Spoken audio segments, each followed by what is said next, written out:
உச்ச நீதிமன்றம் என்ன சொல்றாங்க பீகார் விஷயத்துல? நீ 65 லட்சம் பேரை நீக்கின இல்ல, யாரெல்லாம் நீக்கின அதை உன்னுடைய வெப்சைட்ல நீ போடணும். ஒவ்வொரு மாவட்ட தேர்தல் அலுவலகத்திலும் அந்த பட்டியல் ஒட்டப்பட வேண்டும். ஒவ்வொரு நகராட்சிகளிலும் ஒவ்வொரு ஊராட்சி பேரூராட்சிகளிலும் இவர்கள் நீக்கப்பட்டிருக்கிறார்கள் என்ற அந்த பட்டியலை நீ ஒட்ட வேண்டும் என்று உச்ச நீதிமன்றம் தீர்ப்பு சொன்னது. தீர்ப்பு இன்னை வரைக்கும் மதிக்கலங்க. இன்னை வரைக்கும் தீர்ப்பு மதிக்கல. உடனே என்ன செஞ்சாங்க தெரியுங்களா? நாங்க திருத்தத்தை மேற்கொள்கிறோம் என சொல்லி அந்த 65 லட்சம் பேர்கிட்ட என்ன காரணம் கேட்டிருந்தான் தெரியுமா? எந்த சான்றுகளை கொடுக்க முடியாதோ அந்த சான்றுகளை அவர்கள் தரவில்லை என சொல்லி அவர்கள் நீக்கினால. உச்ச நீதிமன்றம் தீர்ப்பு சொன்ன பிறகு இது மிகப்பெரிய அளவிற்கு பேசும் பொருளாக மாறிய பிறகு 65 லட்சம் பேர் என்ன ஆயிட்டான் தெரியுங்களா? 19 லட்சம் பேரா குறைஞ்சிருக்கான். அப்ப இதை எதிர்த்து உச்ச நீதிமன்றத்துக்கு போகவில்லை என்று சொன்னால், அல்லது கண்டு காணாமல் தேர்தல் கமிஷன் நேர்மையா நடந்திருக்குன்னு நாம இருந்திருந்தோம் என்று சொன்னால், இந்த 65 லட்சம் பேரில் ஓட்டு இழந்தவர்கள் 65 லட்சம் பேர், அதுல 20 லட்சம் பேர் என்ன சொல்றாங்க தெரியுமா? இவர்கள் வந்தேரிகள், குடியேறிகள் என சொல்லி இவர்களை மறைமுகமாக இந்த என்ஆர்சி மூலம் இஸ்லாமியர்களை அகதிகளாக விரட்டுவதற்கு அத்தனை திட்டங்களை தீட்டிட்டான். ஒரு முறை ஜெயிக்கிறதுக்கான எல்லா வேலையும் செய்யறான், மறுபகுதியில் என்ன செய்யறான்? குடியுரிமை அற்றவர்கள் என சொல்லி இஸ்லாமியர்களை அகதிகளாக மாற்றக்கூடிய அத்தனை நிகழ்வுகளையும் தேர்தல் கமிஷன் செய்தது. அன்பிற்கினிய சகோதரர்களே, மிக முக்கியத்துவம் வாய்ந்த ஒரு அவசர செயற் வீரர்கள் கூட்டத்தில் நாம் எல்லாம் ஒன்று கூடியிருக்கின்றோம். மிக முக்கியத்துவம் வாய்ந்த செய்திகளை தெரிந்து கொள்ள வேண்டும் என்பதற்காக பல்வேறு பணிகளை, உறக்கங்களை விட்டுவிட்டு நாம் எல்லாம் ஒன்று கூடியிருக்கிறோம் என்று சொன்னால், அதனுடைய வீரியத்தன்மையை நாம் முழுமையாக புரிந்து கொள்ள வேண்டும். இன்றைக்கு SIR என்கின்ற ஒரு செயல் திட்டம் தமிழகத்தில் நடைமுறைப்படுத்தப்பட்டிருக்கிறது. எங்கு திரும்பினாலும் SIR, எந்த சமூக ஊடகங்களை பார்த்தாலும் SIR என்கின்ற பேச்சு சரளமாக பேசிக்கொண்டிருக்கிறார்கள். அதற்கு முன்பதாக இதற்கெல்லாம் என்ன காரணம், ஏன் இப்படிப்பட்ட செயல் திட்டங்களை எல்லாம் ஆளக்கூடிய பாசிச அரசு எடுத்துக்கொண்டிருக்கிறது என்ற அந்த தகவலை நாம் அடிப்படையாக தெரிந்து கொண்டால்தான் இந்த சூழ்ச்சிக்கான காரணத்தை நாம் முழுமையாக புரிந்து கொள்ள முடியும். இன்றைக்கு ஆளக்கூடிய பாசிச அரசு 3வது முறையாக மத்தியில் ஆட்சி செய்து கொண்டிருக்கிறது. ஏற்கனவே பார்த்தீங்கன்னா பிரதமர் வாஜ்பாய் பிரதமராக இருந்த பொழுது முழுமையான ஆட்சி நடைபெறவில்லை என்றாலும் ஒரு கூட்டணி ஆட்சி நடைபெற்றது. ஆனால் இந்த ஆட்சியை பிடிப்பதற்கு இவர்கள் எப்படிப்பட்ட செயல் திட்டங்களை எல்லாம் செய்வார்கள் என்பதை அடிப்படையாக நாம் தெரிந்து கொள்ள வேண்டும்.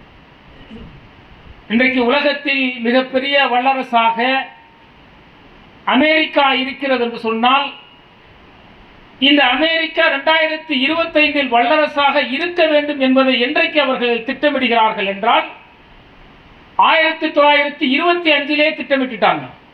நம்ம 2025 நாம் தான் வல்லரசாக இருக்க வேண்டும். அப்படி 2025 வல்லரசாக இருக்க வேண்டும் என்றால் 100 ஆண்டுகளுக்கு முன்பாக நான் என்னென்ன செயல் திட்டங்களை எல்லாம் எடுக்க வேண்டும் என்பதை அவர்கள் திட்டமிட்டதால் தான் இன்றைக்கு மிகப்பெரிய வல்லரசுகள் எல்லாம் ஒளிந்து போய்விட்டது. சோவியத் யூனியன் எல்லாம் இன்றைக்கு சிதறி போய்விட்டதற்கு காரணம் சரியான திட்டமிடல் இன்றைக்கு அமெரிக்காவில் இருந்ததால் அவர்கள் இன்று வரை வல்லரசாக இருக்கிறார்கள். இதே பாணியை தான் இன்றைக்கு RSS என்கின்ற இந்த இந்துத்துவ அமைப்பு என்ன செய்கிறது என்றால், நாம் 100 ஆண்டுகளுக்கு பிறகு இந்தியாவில் ஆட்சி செய்ய வேண்டும் என்றால் அதற்கு என்னென்ன செயல் திட்டங்களை எல்லாம் வகுக்க வேண்டும் என்பதை அவர்கள் முன்கூட்டியே தீர்மானித்து விட்டார்கள். அந்த முன்கூட்டியே தீர்மானிக்கப்பட்டதுதான் இன்றைக்கு 3வது முறையாக பிஜேபி அரசு ஆட்சியில் இருக்கிறது. இந்த 3வது முறையாக ஆட்சியில் இருக்காங்க இல்லையா, இந்த ஆட்சியில் இருக்கும் பொழுது அவர்களுடைய கொக்கரிப்பு என்னவாக இருக்கிறது?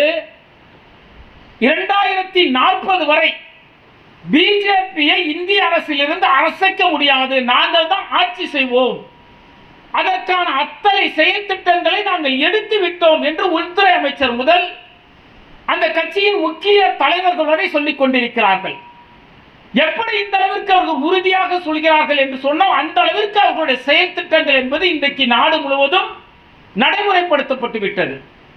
நீங்க இந்தியாவில் இருக்கக்கூடிய எந்த ஒரு முன்னணி அதிகாரத்துறையை நீங்கள் எடுத்துக்கொண்டாலும் அந்த பாசிச சிந்தனை கொண்ட அதிகாரிகள் உயர்மட்ட அதிகாரத்தில் இருக்கக்கூடிய நிலைகளை 100 ஆண்டுகளாக இவர்கள் செய்ய தொடங்கிவிட்டார்கள். சுதந்திரம் அடைந்த பிறகு மிக வீரியமாக அவர்கள் செயல்பட தொடங்கிவிட்டார்கள். நாட்டில் பிஜேபி அரசாங்கம் பாசிச அரசு வர வேண்டும் என்று சொன்னால் அதற்கு மிகப்பெரிய தடையாக எது இருக்கிறது? அன்றைக்கு அவர்கள் ஒரு கருத்து கணிப்பை நடத்துகிறார்கள்.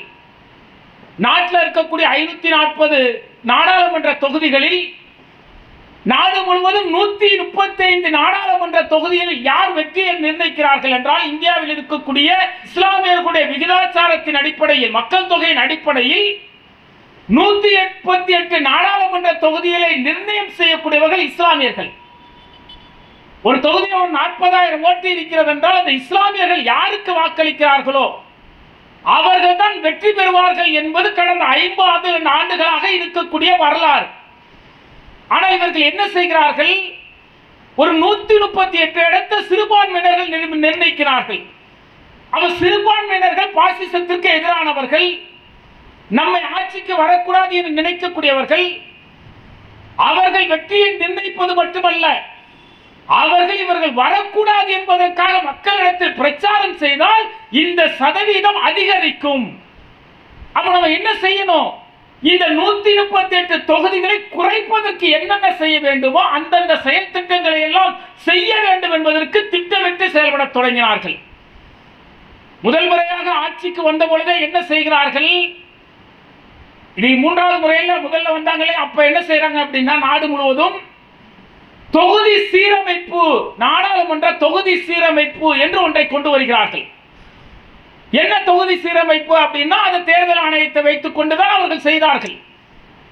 எப்படி செய்தார்கள்? எங்கெல்லாம் இஸ்லாமியர்கள் வெற்றி பெறக்கூடிய நாடாளுமன்ற தொகுதிகள் இருக்கிறதோ அந்த தொகுதிகள் எல்லாம் குறிவைக்கிறார்கள்.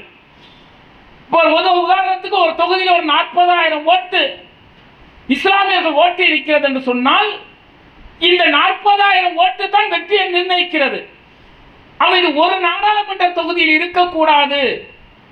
அந்த 40,000 தொகுதி ஓட்டுகளை 4-5 தொகுதிகளுக்கு பிரித்து கொடுக்க வேண்டும் என்பதற்காக தொகுதி சீரமைப்பு என்ன செய்யலாம்? அந்த 40,000 ஓட்டை 10,000-10,000-ஆக 4 நாடாளுமன்ற தொகுதிக்கு பிரித்து விடுகிறார். இஸ்லாமியர்கள் ஓட்டு எடுப்பதன் நோக்கம் அல்ல, அந்த வெற்றியை நிர்ணயிப்பது இவர்கள் இருக்கக்கூடாது. அப்போ ஒரு தொகுதியில் பார்த்தீங்கன்னா இஸ்லாமியர்கள் வெறும் 4% இருப்பாங்க. ஒரு 2,000 ஓட்டு 3,000 ஓட்டு இருக்குன்னு வச்சுக்கோங்க. அந்த இடத்துல என்ன செய்வான்? இங்க இருக்கக்கூடிய 40,000 ஓட்டை அந்த இடத்துல பிரிச்சிருவான். இப்ப 40,000 ஓட்டு போட்டு ஜெயிக்கக்கூடிய தொகுதி என்ன ஆகும் சொன்னா, அங்கு 10,000 வேட்பாளர் இஸ்லாமியர்கள் தான் வாக்களிப்பார்கள். வெற்றியை நிர்ணயிக்க முடியாத நிலை ஏற்பட்டுவிடும். இப்படி செய்து என்ன செஞ்சிருக்காங்கன்னா, இன்றைக்கு நாடு முழுவதும் 55 தொகுதிகளில் மட்டும்தான் இஸ்லாமியர்கள் வெற்றியை நிர்ணயிக்கக்கூடிய தொகுதிகளாக மாற்றியிருக்கிறார். இதுக்கு நீங்க வேற எங்கேயுமே போக வேண்டியதில்லை. தமிழகத்தில் பார்த்தீங்கன்னா ஒரு 2 நாடாளுமன்ற தொகுதிக்கு முன்பு புதுக்கோட்டைங்கிற ஒரு நாடாளுமன்ற தொகுதி இருந்தது. இந்த புதுக்கோட்டைங்கிற நாடாளுமன்ற தொகுதி இருக்கு இல்லையா, இந்த நாடாளுமன்ற தொகுதி பெரும்பான்மையானவர்கள் இஸ்லாமிய கிராமங்களை சார்ந்த நாடாளுமன்ற தொகுதி. நீங்க அங்கேருந்து ஈஸியாக எடுத்துக்கிட்டீங்க அப்படின்னா, கோட்டைப்பட்டினம், மீமிசல் இதோட தொடர்ச்சியா போனீங்க அப்படின்னா பல கிராமங்கள் இஸ்லாமிய ஊர்களாகத்தான் இருக்கும். பல ஆயிரம் ஓட்டுகள் இஸ்லாமிய வாக்குகள் இருக்கும். யார் இஸ்லாமிய ஓட்டு வாங்குறாரோ அவர் தான் வெற்றி பெறுவார். நாடாளுமன்ற தொகுதி வாக்கு எண்ணிக்கை நடக்கும். முதல் ரவுண்டில் பார்த்தீங்க அப்படின்னா எதிர்கட்சியை சார்ந்தவர்கள் வந்து கொண்டிருப்பார்கள். 2வது ரவுண்டில் அவங்க தான் வருவாங்க. 3வது ரவுண்டு அவங்க தான் வருவாங்க. 4வது ரவுண்டு அறந்தாங்கிலேருந்து தொகுதி என்ன தொடங்க பிறகு விகிதாசாரம் பார்த்தீங்கன்னா 30,000-40,000 ஓட்டு இருக்கும். இஸ்லாமியர்கள் ஆதரவு பெற்ற வேட்பாளர் 30,000 வாக்கு பின்னாடி இருப்பாரு. ஆனா 4வது ரவுண்டு என்ன தொடங்கிய பிறகு பார்த்தீங்கன்னா அதிரடியாக எண்ணிக்கை அதிகரித்துக் கொண்டே இருக்கும். அடுத்தது பார்த்தீங்க அப்படின்னா அந்த ஈசிஆர் சைடு ஓட்டு என்ன ஆரம்பிச்சால் இஸ்லாமியர்கள் ஆதரவு பெற்ற எந்த இயக்கமாக இருந்தாலும் சரி அவர்களுடைய எண்ணிக்கை கணிசமாக வென்றுவிடும். அது அதிமுக இஸ்லாமியர்களுடைய ஆதரவை பெற்றிருந்தால் அதிமுக வெற்றி பெறும். அதே போல திராவிட முன்னேற்ற கழகம் இஸ்லாமியோட ஆதரவை பெற்றிருந்தால் அவர்கள் வெற்றி பெறுவார்கள். அவ இஸ்லாமியர்கள் யாருக்கு வாக்களிப்பார்களோ அந்த அவர்கள் வெற்றி பெறக்கூடிய தொகுதியாக புதுக்கோட்டை இருந்தது. இன்னைக்கு எங்க புதுக்கோட்டை தெரியுமா உங்களுக்கு? புதுக்கோட்டைங்கிற நாடாளுமன்ற தொகுதி தமிழகத்தில் கிடையாது. அந்த வாக்குகள் என்ன செய்யப்பட்டிருக்கிறது என்று சொன்னால், அதிலிருந்து சில கிராமங்கள் மதுரைக்கு திருப்பப்பட்டிருக்கிறது, சில கிராமங்கள் ராமநாதபுரத்திற்கு திருப்பப்பட்டிருக்கிறது, சில கிராமங்கள் தஞ்சை தொகுதிக்கு திருப்பப்பட்டிருக்கிறது. அப்ப வெற்றியை நிர்ணயித்த இஸ்லாமியர்களுடைய வாக்குகள் சிதறடிக்கப்பட்டு ஒரு தொகுதியை இல்லாமல் செய்திருக்கிறான் என்றால் இவனுடைய திட்டமிடல் புரிகிறதா? எவ்வளவு பெரிய மிகப்பெரிய ஒரு திட்டமிடல்! அதுவும் இஸ்லாமியர்கள் வாக்களித்து ஒரு வேட்பாளரை வெற்றி பெற செய்யக்கூடாது என்பதற்காக திட்டமிட்டு இவர்கள் செய்கிறார்கள் என்று சொன்னால், இதற்கு அதிகார மட்டத்தில் அவர்களுடைய ஆதரவை பெற்றவர்கள் இருக்க வேண்டும். அதில் என்னென்ன இருக்கான்? தேர்தல் கமிஷனில் யாரெல்லாம் உயர் அதிகாரத்துக்கு வந்தார்களோ, தலைமை தேர்தல் அதிகாரிகள் வந்தார்களோ, அத்தனை பேரும் பாசிச சிந்தனை கொண்டவர்களின் ஆதரவாளர்களாக இருந்தார்கள். அதேபோல் நீங்க எந்த துறை எடுத்துங்க, சிபிஐ எடுத்துக்குங்க, அமலாக்கத்துறையை வைத்துக் கொண்டு எதிர்க்கட்சியை முடக்கி கொண்டிருக்கிறார், அந்த துறை முழுவதும் அவர்கள் தான் இருக்கிறார்கள். நீ உச்ச நீதிமன்றத்தில் சந்திரசூட் இருந்தாரே, அதற்கு முன்பு இருந்த நீதிபதியை பாருங்கள். பாபர் மசூதியாக இருக்கட்டும், பல்வேறு இஸ்லாமிய சார்ந்த வழக்குகளாக இருக்கட்டும், அந்த உச்ச நீதிமன்றத்தின் தலைமை பொறுப்பில் இருந்தவர்கள் எல்லாம் என்ன சிந்தனை கொண்டவர்கள், எப்படிப்பட்ட தீர்ப்பை வழங்கியதற்காக அவர்களுக்கு எப்படிப்பட்ட பொறுப்புகள் வழங்கப்பட்டது, எத்தனை உயர் நீதிமன்ற நீதிபதிகள் விடுவி பெற்ற பிறகு இன்றைக்கு எம்பிக்களாக, ராஜ்யசபா எம்பிக்களாக பதவியை பெற்றிருக்கிறார்கள் என்றால் என்ன காரணம்? அவர்கள் அதிகார மட்டத்தில் தனக்கு சாதமானவர்கள் இருக்க வேண்டும், அவர்களுக்கு நன்றி கடனாக அவர்களுக்கு தேவையான பதவியை கொடுக்கக்கூடிய நிகழ்வுகளை பாசிசம் செய்து கொண்டிருக்கிறது. அப்ப திட்டமிட்டு இஸ்லாமியர்களை முடக்குவதற்கான எல்லா செயல்களையும் செய்துவிட்டார்கள். அது மட்டும் கிடையாது. இப்ப நாடாளுமன்றம் பார்க்கிறோம் இல்ல, புதுசா ஒரு நாடாளுமன்றம் கட்டலாம். ஏற்கனவே நாடாளுமன்றம் இருக்கிறது. அதுல பாத்தீங்க அப்படின்னா 540 சேர் போட்டிருப்பான். கூடுதலா ஒரு சிறப்பு அழைப்பாளர்கள் சொல்லிட்டு ஒரு 660 சேர் கூட இருக்கும், 600 சேர் தான் இருக்கும். ஆனா இன்னைக்கு நாடாளுமன்றம் கட்டப்பட்டிருக்குல்ல, புது நாடாளுமன்றம் கட்டப்பட்டிருக்கிறத, அதுல என்ன செய்யறான் அப்படின்னாக்க, இன்னைக்கு 840 சேர் போடப்பட்டிருக்கு. எதுக்கு 840? என்னைக்காவது நம்ம பேசி கேட்டிருக்கோமா? ஒரு நாடாளுமன்றத்தில் நாட்டில் 540 நாடாளுமன்ற உறுப்பினர்கள் தான். ஆனா 840 கிட்ட ஒரு சேரை போட்டு ஒரு பெரிய நாடாளுமன்றமாக உருவாக்கி இருக்கிறான் என்றால் என்ன காரணம் தெரியுமா? வட மாநிலத்தில் நாடாளுமன்ற தொகுதிகளே அவர்களால் வெற்றி பெற முடிகிறது.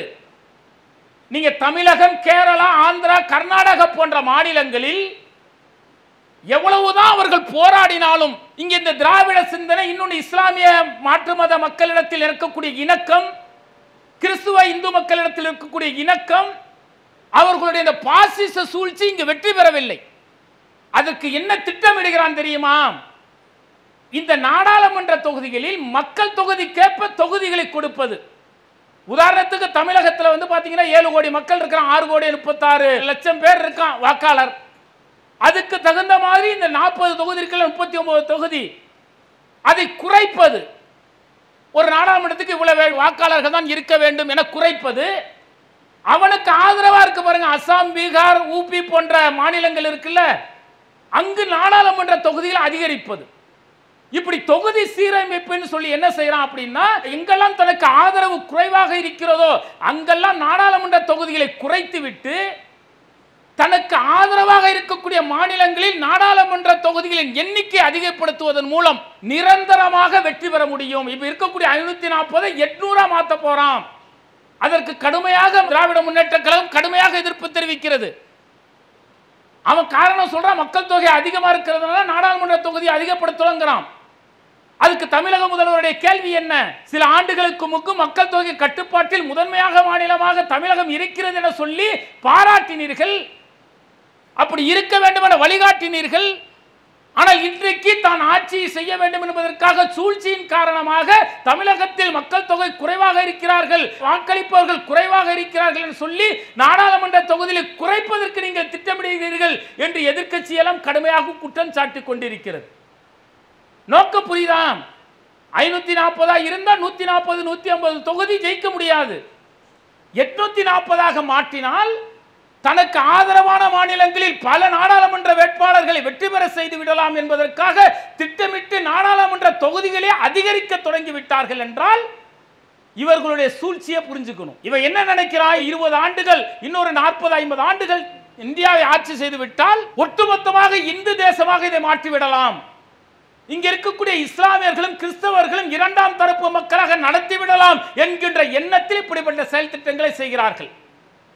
அதனுடைய அடுத்த இடம்தான், அடுத்த பகுதி தான் இவர்கள் என்ன செய்கிறார்கள், தேர்தல் கமிஷன் இருக்குல்ல, இந்த தேர்தல் கமிஷனை நியமிக்கக்கூடிய ஒரு ஜனநாயக முறை இருக்குங்க.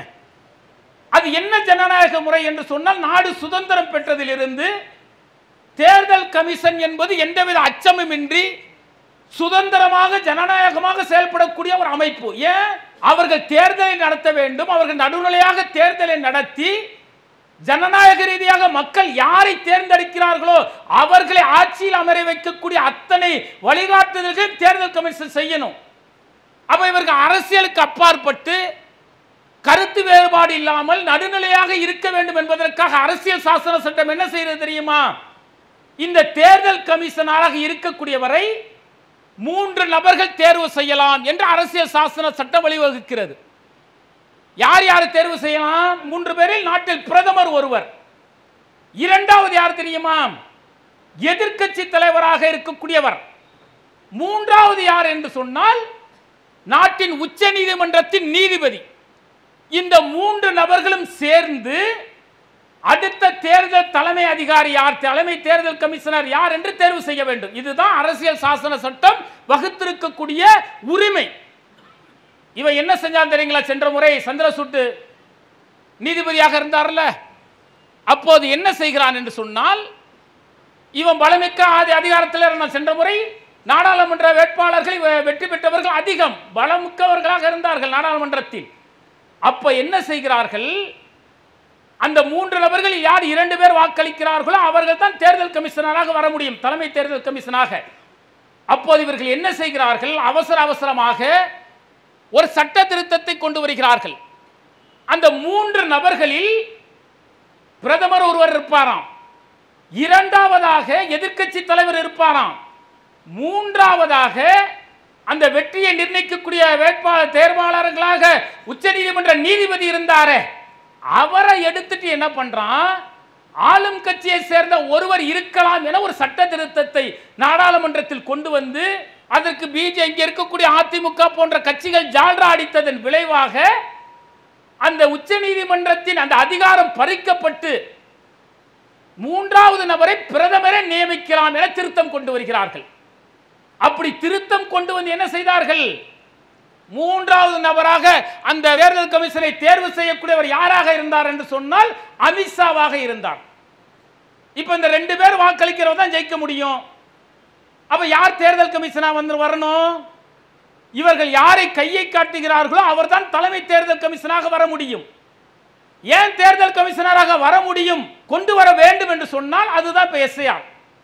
இன்றைக்கு நம்ம பாதிக்கப்படுறதுக்கு காரணம் எங்க இருந்து ஆரம்பிக்குங்கிறத நீங்க பார்க்கணும். அப்ப என்ன செய்கிறார் அமித்ஷா, இன்றைக்கு ஞானேந்திரகுமார் இருக்கின்றாரே தலைமை தேர்தல் கமிஷன் இருக்கின்றாரே, இவர் அமித்ஷாவுடைய துறையில் பல முன்னணி பொறுப்புகளை வகித்த ஒரு சாதாரண ஒரு ஊழியராக பணியாற்றியவர், அந்த அதிகாரத்தில் உயர் பதவி வகித்தவர். அவரை திட்டமிட்டு என்ன செய்கிறார்கள், தலைமை தேர்தல் கமிஷனராக அவரை நியமிப்பதற்கு இவர்கள் பரிந்துரை செய்கிறார்கள். அவர் ராகுல் காந்தி சொல்லி என்ன ஆக போகுது, எதிர்க்கட்சி தலைவர் ஓட்டு போட்டாலும் அவங்க 2 பேர் யாருக்கு ஓட்டு போடுறாங்களோ அவர் தான் ஜெயிப்பார். அப்படி தேர்ந்தெடுக்கப்பட்டவர் தான் இன்றைக்கு ஞானேந்திரகுமார் தலைமை தேர்தல் அதிகாரியாக இருக்கின்றாரே. உச்ச நீதிமன்றம் ஆடக்கூடிய உச்ச நீதிமன்றம் போடக்கூடிய அந்த தீர்ப்புகளை கூட கண்டும் காணாமல் அதிகாரமிக்கவராக இன்றைக்கு இருக்கின்றாரே ஞானேஸ்வரகுமார். யார் என்று சொன்னால் அமித்ஷாவின் அடிவடுடியாக இருந்த நபர் தான் இன்றைக்கு தலைமை தேர்தல் கமிஷனாக நியமிக்கப்பட்டிருக்கின்றார். இப்பதான் என்ன செய்யறான், தமிழகத்தில் பல மாநிலங்களில் பிஜேபி ஆட்சி செய்து கொண்டிருந்தது. ஆனால் சென்ற முறை மிகப்பெரிய அளவிற்கு பிஜேபிக்கு எதிராக அலையடிக்க ஆரம்பித்தது. நாடாளுமன்ற தேர்தலில் பல தொகுதிகளில் பிஜேபி அரசாங்கம் ஆளக்கூடிய பாசிச அரசாங்கம் தோல்வியை தழுவும் என அதிகாரப்பூர்வமான கருத்துக்கள் தெரிவித்தன. அப்பதான் என்ன செய்யறான், தேர்தல் கமிஷனர் கையில வச்சிருக்கிறான்ல, அப்படி அந்த தேர்தல் கமிஷனர் கையில் வைத்துக்கொண்டு மகாராஷ்டிரா, கர்நாடகாவில் ஆளும் காங்கிரஸ் மாநில அரசுல வெற்றி பெறுது. ஆனால் நாடாளுமன்ற தொகுதிகளில் 20க்கும் மேற்பட்ட இடங்களில் பிஜேபி வெற்றி பெறுது. ஒரு மாநில தேர்தல் ஒரு 6 மாசம் 7 மாசத்துக்கு முன்னே நடக்குதுங்க. அதுல மாநிலத்தில் காங்கிரஸ் வெற்றி பெறுது. ஆனா 19-20 தொகுதிகளில் பிஜேபி வெற்றி பெறுகிறது. எப்படா வெற்றி பெறுது அப்படின்னு பார்த்தா, இந்த தேர்தல் கமிஷனர், தலைமை தேர்தல் கமிஷனர் வைத்துக்கொண்டு என்ன செய்கிறார்கள், இந்த வாக்காளர் வாக்குப்பதிவு நடக்கும் இல்ல, அந்த வாக்குப்பதிவு நடக்கக்கூடிய இடங்களில் பல்வேறு திருட்டு வேலைகளை செய்கிறார்கள். அதுல ராகுல் காந்தி ஓட்டு சோறுன்னு சொல்லிட்டு இருக்காரு. அது மாதிரி ஒரே இல்லத்தில் பல ஆயிரம் ஓட்டுகளை சேர்த்தார்கள். பல இடங்களில் பார்த்தீங்கன்னா இறந்தவர்களுக்கு வாக்குரிமை இருப்பதாக காட்டினார்கள். பல இடங்கள் என்ன செஞ்சாங்க தெரியுங்களா, 4 மணி வரைக்கும் பார்த்தீங்க அப்படின்னா எவ்வளவு வாக்குப்பதிவு ஆயிருக்கும், 35%, 38% ஆயிருக்கும். 4:45 வரைக்கும் ஆயிருக்கும். 6 மணி வரைக்கும் வாக்குப்பதிவு நடக்கணும். தேர்தல் அதிகாரத்தின் விதிமுறை என்ன அப்படின்னா 6 மணி வரைக்கும் நடக்கணும். 6 மணிக்கு கியூல எவ்வளவு பேர் நின்னாலும் அது 7 மணி ஆனாலும் அந்த கியூ முடிகிற வரைக்கும் நடத்தணுங்கிறது விதிமுறை. ஆனால் 4:45, 5 மணிக்கு இந்தியாவில் இருக்கக்கூடிய அனைத்து ஊடகங்களும் சொல்கிறது, இந்தியாவில் வாக்குப்பதிவு எவ்வளவு சதவீதம் நடந்திருக்கு, 58% வாக்கு நடந்திருக்கிறது, பதிவு நடந்திருக்கிறது. இது தேர்தல் கமிஷனுடைய அதிகாரப்பூர்வமான இணையதளத்தில் வெளியிடப்பட்ட தகவல். 5 மணிக்கு தகவல். ஆனா 6:45 தகவல் வருகிறது, 7 மணிக்கு தகவல் வருகிறது, 72% வாக்குப்பதிவு. காலையிலிருந்து 8 மணி நேரம் ஓட்டு போடுறாங்க. 9 மணிலிருந்து 4 மணி வரைக்கும் ஓட்டு போட்டது 38%, 40%.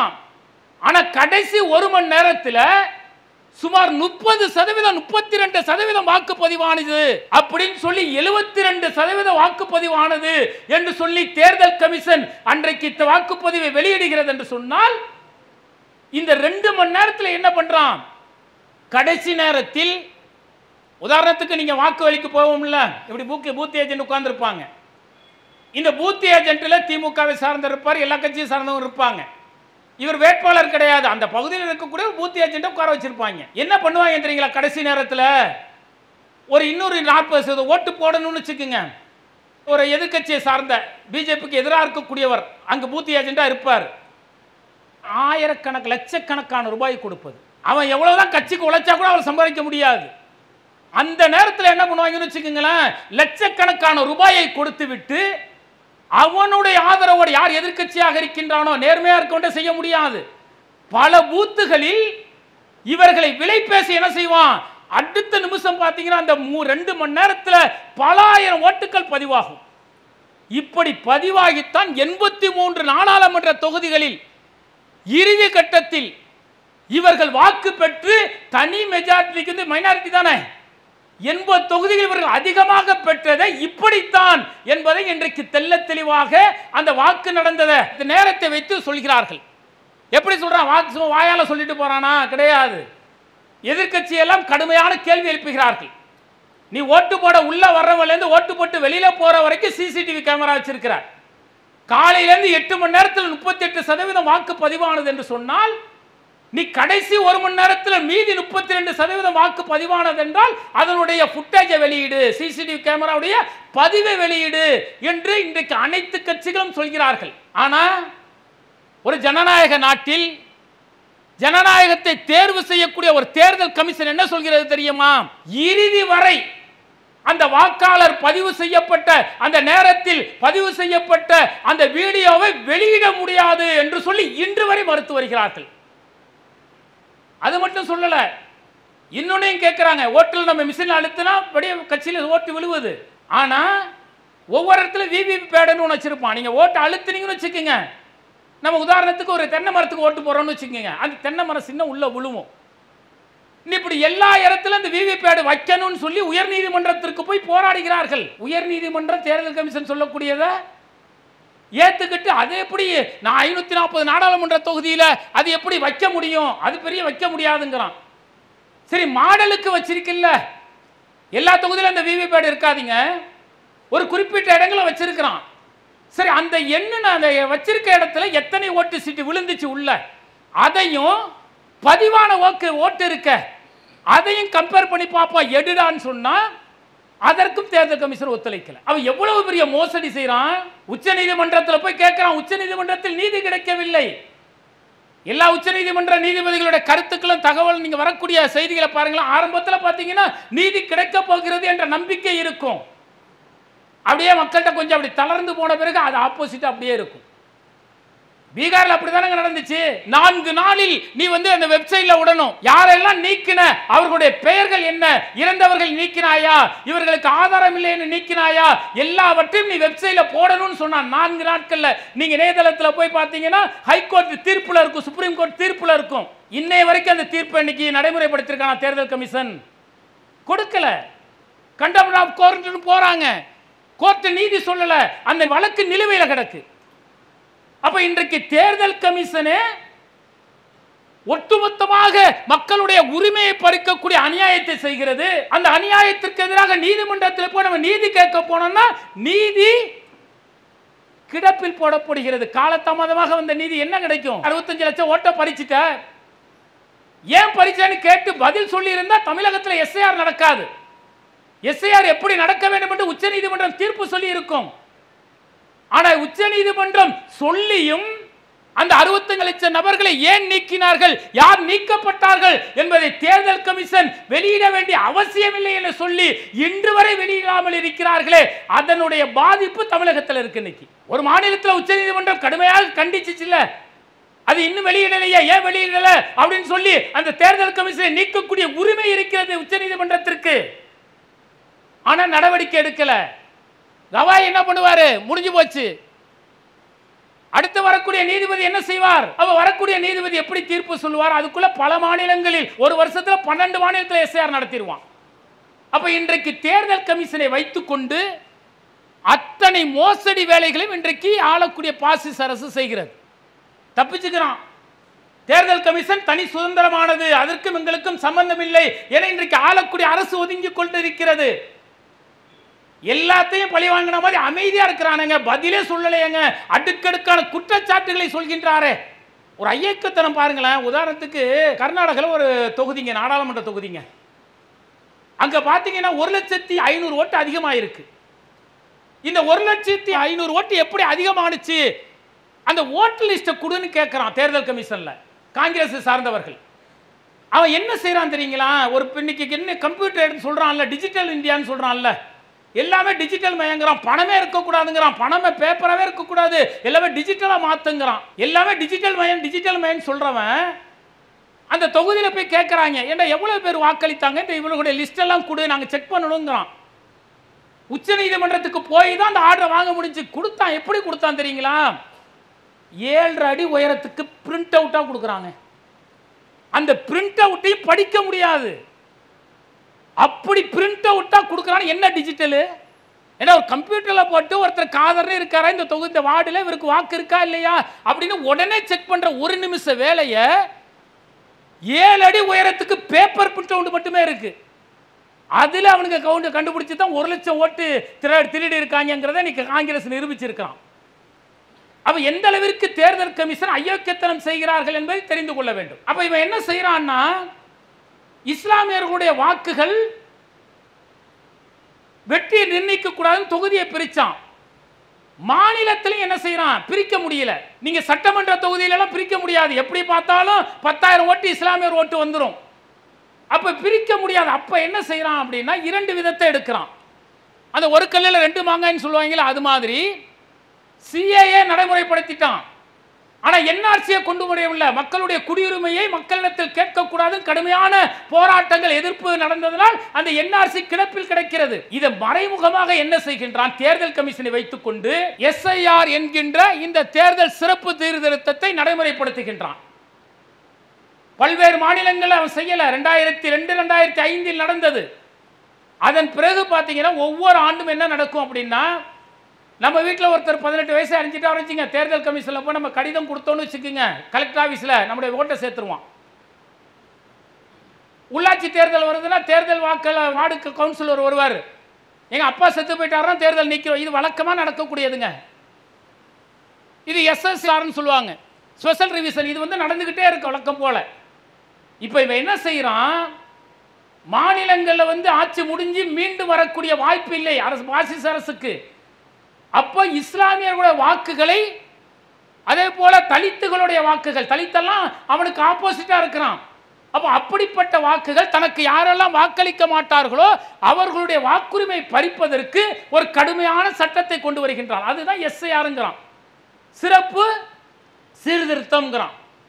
அந்த சிறப்பு சீர்திருத்தத்தில் என்ன செய்யறான் அப்படின்னு சொன்னா, குடியுரிமையை கேட்கிறான். நீ இந்தியர் தானா என்பதற்கு குடியுரிமை நிரூபிக்கக்கூடிய ஆவணங்களை தர வேண்டும் என்று ஒரு திருத்தத்தை கொண்டு வருகின்றான்.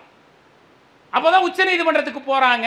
குடியுரிமையை கேட்கக்கூடிய உரிமை யாருக்கு இருக்கிறது? அது உள்துறை அமைச்சகத்துக்கு தான் இருக்கிறது.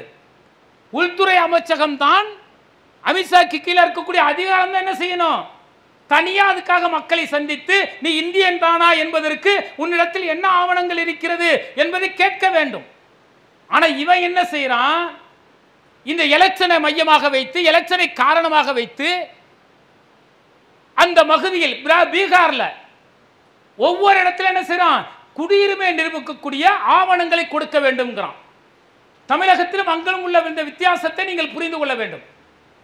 அப்படி அவர்கள் ஆரம்பத்தில் என்ன செய்யறான் அப்படின்னு பார்த்தீங்கன்னா, ஜூன் 24, 2025, ஜூன் 24ஆம் தேதி 2025 எவ்வளவு வாக்காளர்கள் இருக்காங்க தெரியுங்களா? பீகார்ல 7,89,00,000 வாக்காளர்கள் இருக்கிறார்கள். இவன் எஸ்ஐஆர்னு ஒரு திட்டத்தை நடைமுறைப்படுத்தி கொண்டு போறான்.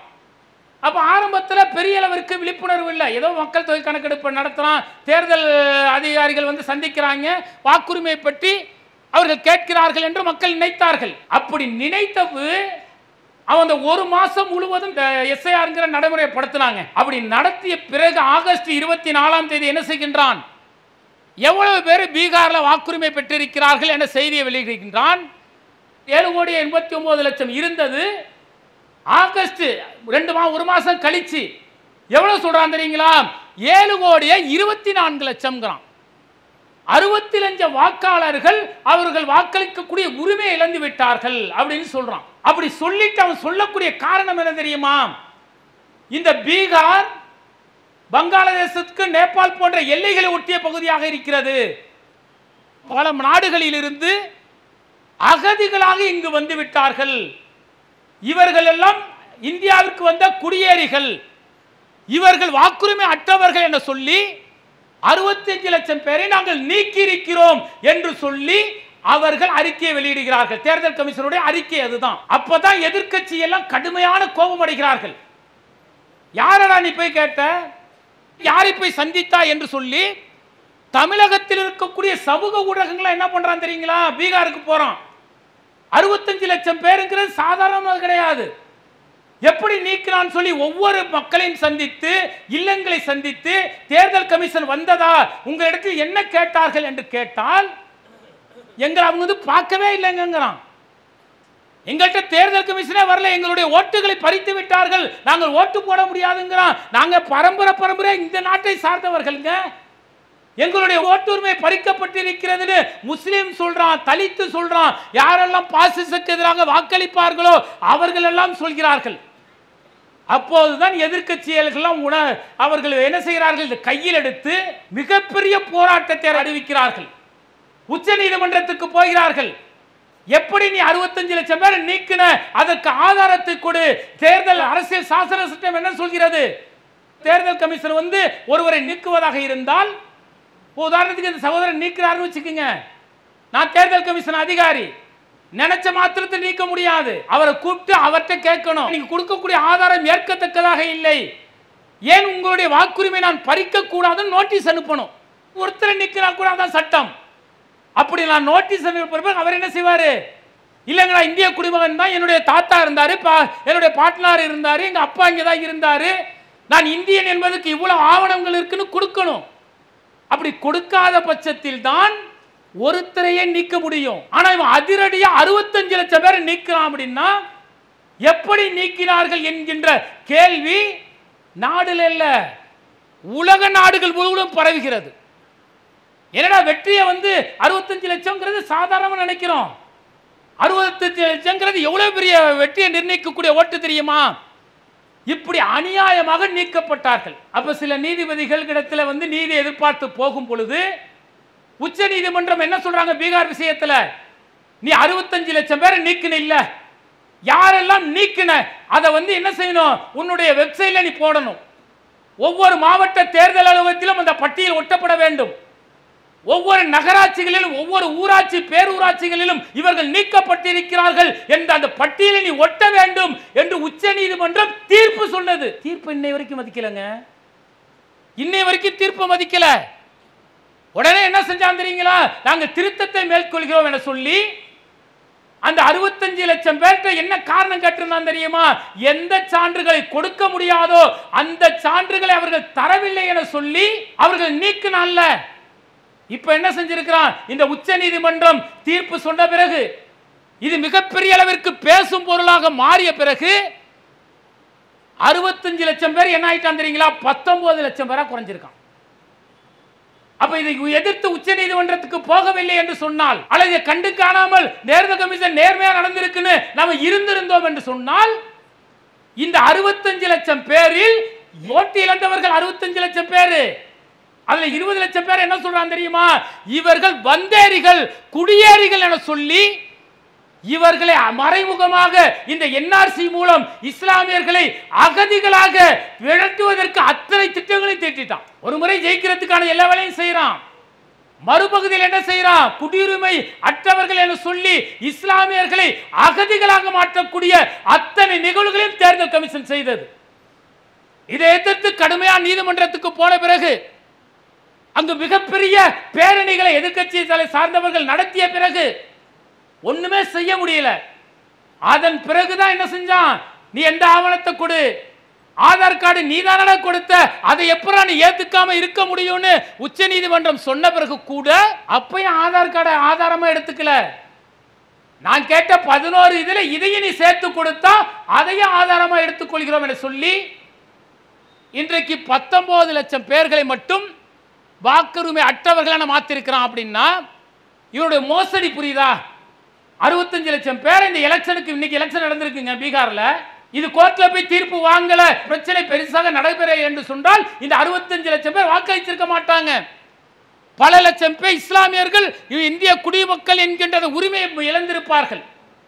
அவ இப்படிப்பட்ட தருணத்தில் தான் இவன் அசைஞ்சு கொடுக்கல. ஏன்னு வச்சுங்களேன், பதவி நீக்கினா என்னாச்சு? தேர்தல் கமிஷன்ல இருந்து இன்னும் 1 வருஷம் இருப்பான். அதுக்கப்புறம் உயர்ந்த பதவி, அது ராஜ்யசபா எம்பியா இருக்கலாம், அல்லது எம்பி ஆகாம மினிஸ்டர் ஆகக்கூடிய வாய்ப்புகளை ஆளும் அரசு கொடுக்கலாம். அதுக்கு ஜால்ரா போடக்கூடியவர்கள் எவ்வளவு சங்கடங்கள் வந்தாலும் சரி, எவ்வளவு எதிர்ப்புகள் வந்தாலும் சரி, உறுதியாக இருப்போம் என சொல்லி இப்ப என்ன செஞ்சிருக்கிறான் தெரியுமா? 12 மாநிலங்களில் உடனடியாக எஸ்ஐஆர் நடைமுறைப்படுத்தப்படும். எவ்வளவு பெரிய ஊழல் நடந்திருக்கு, எவ்வளவு பெரிய அயோக்கியத்தனம் பண்ணியிருக்கான். உச்ச நீதிமன்றத்தில் வழக்கு இருக்கு. உச்ச நீதிமன்றம் என்ன செய்யணும்? எப்ப இந்த வழக்கு இருக்கு, நீ இவ்வளவு பெரிய மோசடி செஞ்சிருக்கிற, 65 பேர் நீக்கின சொன்னதுக்கு பிறகு நீ 40 லட்சம் பேருக்கு மேல சேர்த்து இருக்கிற, இது ஒழுங்குமுறைப்படுத்தும் வரை எஸ்ஐஆரை நடைமுறைப்படுத்தக்கூடாது உச்ச நீதிமன்றம் ஆணையிடணுமா இல்லையா? பீகார் வழக்கு இன்றைக்கு விசாரணையில் இருக்கும் பொழுது 11 மாநிலங்களில் வரக்கூடிய 7 மாதங்களில் தேர்தல் வருது. எங்கெல்லாம் வருது? எங்கெல்லாம் பிஜேபி ஆப்போசிட்டா இருக்கோ அந்த மாநிலத்திலாம் வருது. தமிழகத்தில் வருது, கேரளால வருது, பாண்டிய வருது, மேற்கு வங்கத்தில் வருது, திரிபுரால வருது. இப்படி 11 மாநிலங்களில் பிஜேபி எதிராக இருக்கக்கூடிய மாநிலங்களில் தேர்தல் வருகிறது. அந்த இடங்களில் எல்லாம் பிஜேபிக்கு எதிராக கடுமையான அலைகள் அடித்துக் கொண்டிருக்கிறது. அப்ப அங்க வேற மாநில கட்சிகள் ஆட்சிக்கு வந்துவிட்டால் அடுத்த நாடாளுமன்ற தேர்தல் போது மிகப்பெரிய பின்னடைவு ஏற்படும். தமிழகத்தில் பல மாநிலங்களில் ஆட்சி செய்யக்கூடிய பிஜேபி பல மாநிலங்களில் ஆட்சி இழக்கக்கூடிய நிலை வரும். அதனால என்ன செய்யறான்? இந்த 11 மாநிலங்களிலும் எஸ்ஐஆர் உடனடியாக நடத்தப்படும். அது 1 மாசத்துக்குள்ள தமிழகத்தில் இருக்கக்கூடிய 6,36,00,000 பேருக்கு நாங்கள் வாக்குரிமையை மறுபரிசீலனை செய்வோம் என்று சொல்கிறார்கள் என்று சொன்னால் எப்படி முடியும்? 1 லட்சம் பேர் 2 லட்சம் பேர் இல்ல, 6,36,00,000 வாக்காளர்கள் புதுசாவே விண்ணப்பம் செய்யணும். நீங்க புதிய வாக்காளரை சேர்ப்பது இயல்புங்க.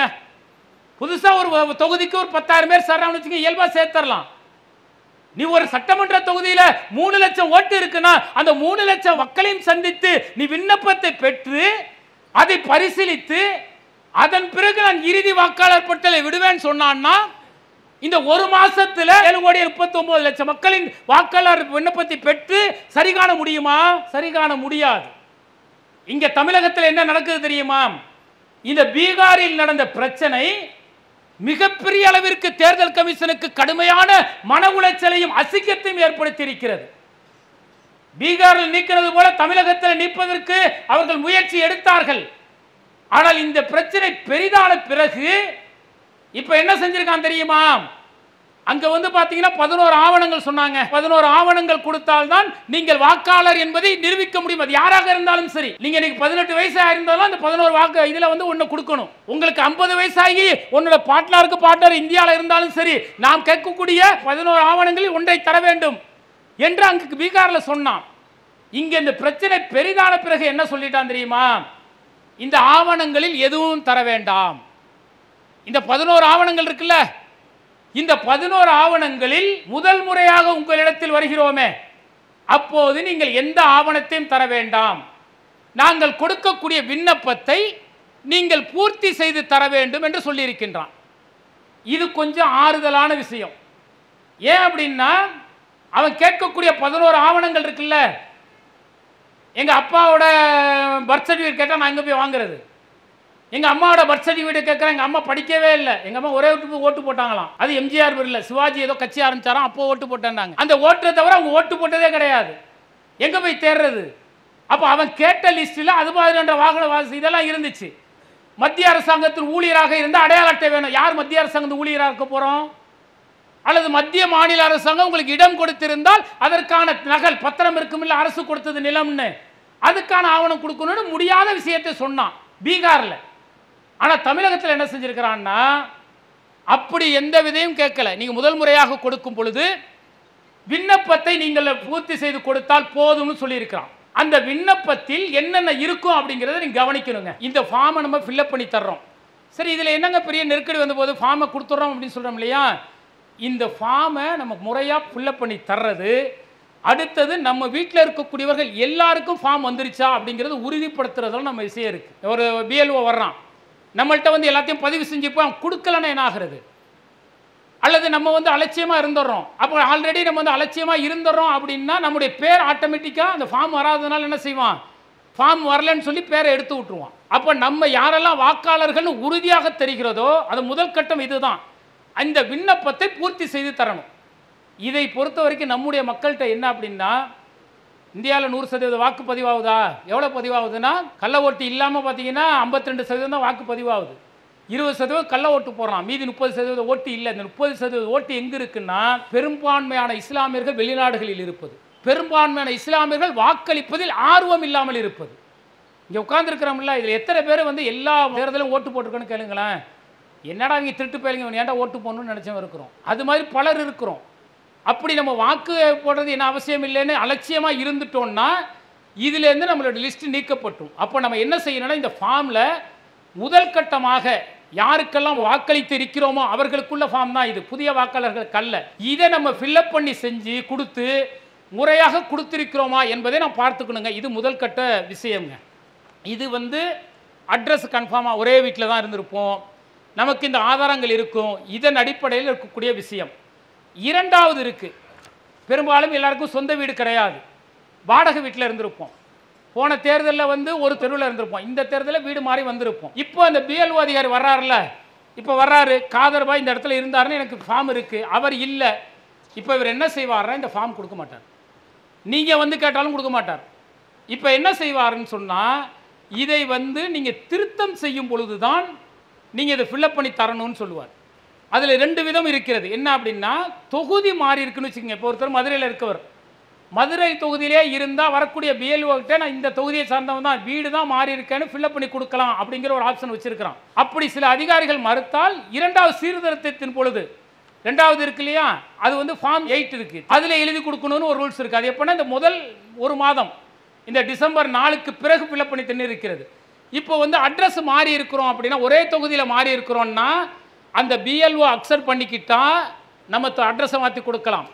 தொகுதி மாறி இருக்குன்னு வச்சுக்கோங்க, எழுதி கொடுக்க முடியாது. அது எப்போ எழுதி கொடுக்க முடியும்னா, இந்த 1 மாத காலம் இருக்குல்ல, நவம்பர் டு டிசம்பர் முடிஞ்ச பிறகு தேர்தல் கமிஷன் அறிவிப்பான். புதிய வாக்காளர்கள் சேர்ப்பு, திருத்தம், புதிய வாக்காளர் சேர்ப்புக்கு 6ஆம் நம்பர் ஃபார்ம் இருக்குது. புதிய அந்த வாக்காளர்லேருந்து நீக்கணும், அப்பா செத்து போயிட்டார் நீக்கணும்னா அது 7ஆம் நம்பர் ஃபார்மை கொடுக்கணும். திருத்தம் செய்யணும் அப்படின்னா 8ஆம் நம்பர் ஃபார்மை கொடுக்கணும். அதை அடுத்த மாதம் சொல்லுவான், டிசம்பர் 4க்கு பிறகு சொல்லப்படும், அந்த நேரத்தில் கொடுக்கணும். அவள் இந்த மாதிரி வரும்போது நம்முடைய பெயர் தெரு மட்டும் மாறி இருந்ததுன்னு வச்சுக்கோங்க. இன்னைக்கு விசாரித்த வகையில் சில பிஎல்ஓ அதிகாரிகள் கொடுத்துருக்குறாங்க. சில பிஎல்ஓ அதிகாரிகள் இல்லை உங்களுக்கு வராது, உங்கள் வீட்டில் நீங்கள் இருந்தீங்கன்னா திருப்பி நம்ம அறிவிப்பு செய்வோம்ல, அப்போ அந்த அட்ரஸை கொடுத்து நீங்கள் ஃபார்ம் ஃபில்அப் பண்ணி கொடுங்கன்னு சொல்கிறாங்க. அப்போ அப்படி கேட்கும் பொழுதும் நீங்கள் இந்த ஆவணங்கள் எதுவும் கொடுக்க வேண்டியதில்லை. இந்த ஃபார்மை ஃபில்அப் பண்ணி செய்து கொடுத்தால் போதுமானது. இது அடிஞ்சிருச்சு. அடுத்ததாக நம்ம கவனிக்க வேண்டியது, வெளிநாட்டில் இருப்பாங்க. வெளிநாட்டில் இருக்கிறவங்களுக்கு நம்மள்கிட்ட ஃபார்ம் ஃபில்அப் பண்ணி பார்க்கும் பொழுது அவர்கள் தான் கையெழுத்து போடணும், அவர்கள் இருக்கணுமானா எந்தவித அவசியம் கிடையாது. இப்போ நான் வீட்டில் இருக்கிறேன், என் மகன் வெளிநாட்டில் இருக்கிறான், என் தம்பி வெளிநாட்டில் இருக்கிறான், நான் வீட்டில் இருந்தால் நான் பொறுப்பாளர். அந்த ஃபார்மை வாங்கி ஃபில்அப் பண்ணி செய்து அந்த 4 ஃபார்மோ 10 ஃபார்மோ அதற்கு எல்லாத்துக்கும் நான் தான் உறுதிமொழி, நான் இதில் இருக்கக்கூடிய தகவல்கள் எல்லாம் உண்மையானது என்பதை சான்றளிக்கிறேன், அவர் கையெழுத்து போட்டு கொடுத்தாலே போதுமானது. அப்போ இது வெளிநாட்டில் இருக்கக்கூடியவர்களுக்கான தகவல். இப்போ இந்த விஷயம் பார்த்துக்கிறீங்க.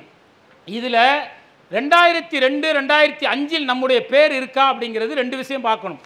ஒன்று, வரக்கூடிய அதிகாரிகளுக்கு ட்ரைனிங் கொடுத்துருக்குறான். 2002ன்னு போட்டு அந்த லிஸ்ட்டு வார்டில் இருந்தீங்கன்னு போட்டு உடனே அவங்களே எடுக்கக்கூடிய முறைகள் இருக்குது. ஆனால் சத்து உணவு வேலையாளுக்கு தானே வர்றாங்க, அவங்களுக்கு பல இதை தெரியலை. அப்போ முன்கூட்டியே நம்ம என்ன செய்யணும்னா, வந்திருக்கக்கூடிய நிர்வாகிகள் நம்முடைய கிளை பகுதியில் உங்களுடைய 2002 2005 எஸ்ஐஆரில் உங்களுடைய பெயரோ உங்களுடைய பெற்றோர் பெயரோ இருக்கிறதா என்பதை தெரிந்து கொள்வதற்கு முகாம் நடத்துகிறோம், நீங்கள் எங்களை அணுகலாம் அப்படின்னு சொல்லிட்டு ஒரு கம்ப்யூட்டரை போட்டுட்டு அதில் நான் சொல்லக்கூடிய அந்த ஓட்டர் இது இருக்குது பார்த்தீங்களா, ஓட்டர்ஸ் ECI.gov.in இதை வெப்சைட்டில் திறந்தீங்கன்னா 2 வரும், ஒன்று நேம் ஒன்றும், இன்னொன்று எஸ்ஐஆர் எபிக் நம்பர்னு வரும். அதில் அவங்க வச்சிருக்கக்கூடிய நம்பரை போடலாம், நம்பர் இல்லைன்னா பேரை போட்டு எந்த சட்டமன்றம் எந்த வார்டுன்னு போட்டிங்கன்னா அவருடைய பேரை சர்ச் பண்ணாலே உடனே வந்துடும். இதை நம்ம எடுத்து ஒரு பிரிண்ட் அவுட் கூட கொடுத்தலாம், இதாங்க அவங்க எபிக் நம்பர், அதிகாரி அதை காட்டுங்கன்னு சொல்லிடலாம். இதை கொடுத்துட்டு போயிடுற முறைகள் இருக்குங்க. ஒன்று, இப்படி பார்த்தீங்கன்னா பிஎல்ஓ அதிகாரி 3 முறை வருவாங்க. 3 முறை, ஒரு முறை ஃபார்ம் கொடுக்குறாங்கன்னு வச்சுக்கோங்க, இந்த ஃபார்மை நீங்கள் ஜெராக்ஸ் எடுக்க முடியாது. இந்த ஃபார்மை கொடுத்துட்டு ஃபில் பண்ணி வைங்கன்னா 2வது முறை வாங்கிக்கிறதுக்கு கால அவகாசம் இருக்குது. அவங்கள்ட்ட கேட்கலாம், எங்கே நாங்கள் ஃபில்அப் பண்ணி வைக்கிறோம், அப்புறம் வாங்கிக்கிங்கன்னு சொல்லலாம்.